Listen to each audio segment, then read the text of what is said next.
ದಕ್ಷಿಣ ಕನ್ನಡ ಜಿಲ್ಲೆಯ ಪುಣ್ಯಕ್ಷೇತ್ರಗಳಲ್ಲಿ ಒಂದಾದ ಮುಲ್ಕಿಯ ಬಪ್ಪನಾಡು ಶ್ರೀ ದುರ್ಗಾಪರಮೇಶ್ವರಿ ದೇವಸ್ಥಾನಕ್ಕೆ ಸ್ಯಾಂಡಲ್ವುಡ್ನ ನಾಯಕಿ ನಟಿ ರಚಿತಾ ರಾಮ್ ಭೇಟಿ ನೀಡಿದರು. ನಟಿಯನ್ನ ದೇವಸ್ಥಾನದ ಆಡಳಿತ ಮಂಡಳಿಯ ಪ್ರಮುಖರು ಬರಮಾಡಿಕೊಂಡರು. ದೇವಿಯ ದರ್ಶನ ಪಡೆದ ಬಳಿಕ ನಟಿ ರಚಿತಾ ರಾಮ್ ಕರಾವಳಿ ದೇವಾಲಯಗಳ ಹಾಗೂ ಆಹಾರ ಖಾದ್ಯಗಳ ಕುರಿತು ಮೆಚ್ಚುಗೆಯ ಮಾತನಾಡಿದರು. ಮಂಗಳೂರಿನ ಪಬ್ಬಾಸ್ ಐಸ್ ಕ್ರೀಮ್ನಲ್ಲಿ ತಮ್ಮ ಫೇವರಿಟ್ ಆಗಿದ್ದು ಅಲ್ಲಿ ಐಸ್ ಕ್ರೀಮ್ ತಿನ್ನುವ ತಮ್ಮ ಅಭಿಲಾಷೆಯನ್ನ ವ್ಯಕ್ತಪಡಿಸಿದರು. ಕೋವಿಡ್ನಿಂದಾಗಿ ಚಲನಚಿತ್ರರಂಗ ಕಳೆದ 2 ವರ್ಷಗಳಲ್ಲಿ ಸಂಕಷ್ಟಕ್ಕೀಡಾಗಿದ್ದು ಸುಧಾರಿಕೆಯನ್ನ ಕಾಣುತ್ತಿದೆ. ಎಲ್ಲರೂ ಕನ್ನಡ ಚಿತ್ರ ನೋಡಿ ಆಶೀರ್ವದಿಸಿ ಎಂದರು. ಈ ಸಂದರ್ಭ ದೇವಳದ ಆಡಳಿತ ಮುಕ್ತೇಸರ NS ಮನೋಹರ್ ಶೆಟ್ಟಿ, ರಂಗಕರ್ಮಿ ಚಂದ್ರಶೇಖರ್ ಸುವರ್ಣ, ನಾಗಸ್ವರ ವಾದಕ ನಾಗೇಶ್ ಬಪ್ಪನಾಡು, ದೇವಸ್ಥಾನದ ಕಾರ್ಯನಿರ್ವಹಣಾಧಿಕಾರಿ ಪ್ರವೀಣ್, ಸಿಬ್ಬಂದಿ ಶಿವಶಂಕರ್, ಕಾರ್ತಿಕ್, ಜ್ಯೋತಿಷಿ ಶ್ರೀವತ್ಸ್ ಭಟ್, ಶಶಿಕಲಾ ಉಪಾಧ್ಯಾಯ ಕೊಲಕಾಡಿ ಮೊದಲಾದವರು ಉಪಸ್ಥಿತರಿದ್ದರು.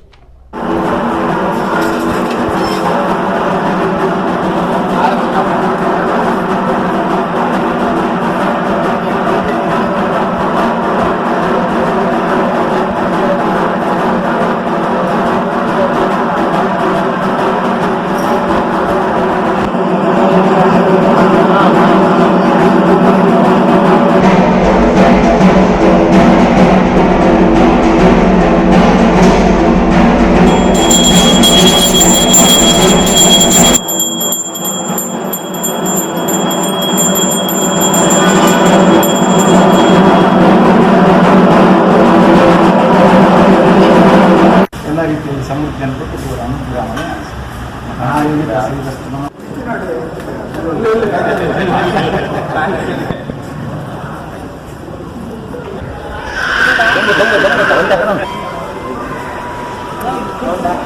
ಎಲ್ಲರೂ ನಮಸ್ಕಾರ. ನಾನು ಪರಸ್ಪರ ಮಾತಾಡ್ತಿದ್ದು ಇವತ್ತು ನಾನು ಬಪ್ಪನಾಡಿ ಶ್ರೀ ದುರ್ಗಾ ಪರಮೇಶ್ವರಿ ದೇವಸ್ಥಾನ ಬಂದಿದ್ದೀನಿ.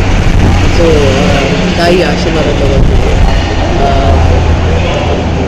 ಆಶೀರ್ವಾದ ತಗೊಳ್ಳೋದಕ್ಕೆ ಅಂತಲೇ ಬಂದಿದೆ. ಆ್ಯಂಡ್ ಹಲವಾರು ಜನ ಇವತ್ತು ಲಕ್ಕಿಲಿ ಆ್ಯಕ್ಚುಲಿ ಜಾಸ್ತಿ ಜನ ಇಲ್ಲ. ಸೊ ಆರಾಮಾಗಿ ದರ್ಶನ ತೊಗೊಳಕ್ಕೆ ದೇವಿನ ನೋಡೋದಕ್ಕೆ ಒಂದು ಚಾನ್ಸ್ ಇತ್ತು. ಸೊ ಮನಸಾರೆ ಪ್ರತಿಯೊಬ್ಬರಿಗೂ ಒಳ್ಳೆಯದಾಗಲಿ, ತಾಯಿ ಒಳ್ಳೆಯ ಆರೋಗ್ಯ ಕೊಟ್ಟು ಕಾಪಾಡಲಿ ಅಂತ ಹೇಳ್ತಾ ಹೊಸ ವರ್ಷ ಏನು 8 ದಿನದಲ್ಲಿ ನಾವು ಈ ಒಂದು ವರ್ಷನ ಕಳಿತೀವಿ. ಸೊ 2022ಗೆ ನಾವು ಎಲ್ಲರೂ ಪಾದಾರ್ಪಣೆ ಮಾಡ್ತೀವಿ. ತಾಯಿ ದುರ್ಗಾ ಪರಮೇಶ್ವರಿ ಪ್ರತಿಯೊಬ್ಬರಿಗೂ ಕೂಡ ಒಳ್ಳೆಯ ಆರೋಗ್ಯ ಕೊಟ್ಟು ಕಾಪಾಡಲಿ.